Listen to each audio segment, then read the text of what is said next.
So yesterday I did a little addendum video to my Earthbound Beginnings remake review, and a couple people in the comments brought up my old video on Mother 3 Opposing Force, so I thought I'd revisit that one as well, because I think it could use a checkup. Also, I promise not to bombard this channel with addendum videos like this. I just thought that this is one worth doing. So for those who don't know, Mother 3 Opposing Force is among the first story hacks for Mother 3. It was a ROM hack that came out in the summer of 2022, and my review of it was pretty critical. At the time I expressed being pretty disappointed by the hack, with my main critiques being that I felt it was lacking content and that it was really clunky to even get going. And I pretty much still stand by both of those claims.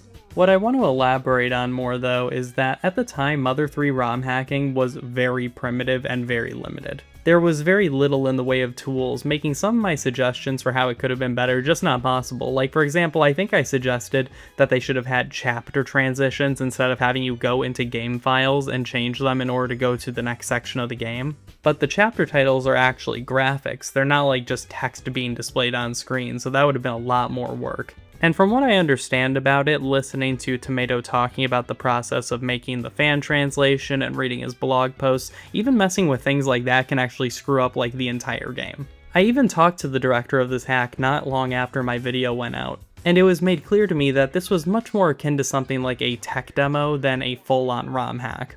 And when viewing it through that lens, a lot makes more sense to me, and I think it's a lot more acceptable in its state. But the reason I would still say I find it disappointing is that none of the trailers or other promotional material for the hack suggested that it was a tech demo. It really seemed like it was being presented as if it was a full game, which is why it perplexes me they leaned so heavily into the story element of it.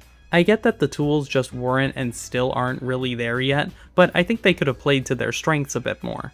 I just think the angle they chose to approach it with didn't really bring out the best in the hack, especially the ending. I guess mainly I just wish there was a little bit more clarity with all of that. So while I wouldn't say my feelings overall have changed that much over the past 4 years, I think it was important to add that context to it.